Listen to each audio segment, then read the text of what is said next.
And I've been wishing for this griot for about 2 weeks now, so I just had to get in the kitchen and make it. Let's go. I started off by parboiling my pork. This is pork shoulder that I just cut into cubes, and you're just going to clean it with some vinegar or lemon and then just boil it for like 1 to 2 minutes just to clean it. And then we're gonna go ahead and season with some eppies. If you need to know how to make that, there is a video on my page. Some garlic powder, some onion powder, some paprika, and then I went with some pepper and salt, obviously. Very simple. That eppies is very flavorful. Give that a good mix until it looks a little bit something like this. We're then gonna get it into a pot and just let it cook a little bit. Let that green seasoning or that eppies get all into that meat, and then add a little bit of water. You don't need much because the meat will make its own water, as you can see. Went ahead and get a top on that and then just let it cook.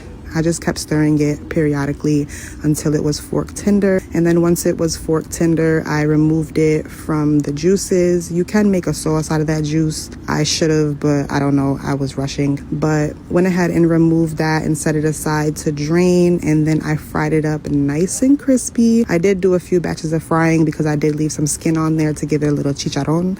So got a little mixture going on there. But baby, that's it. Enjoy.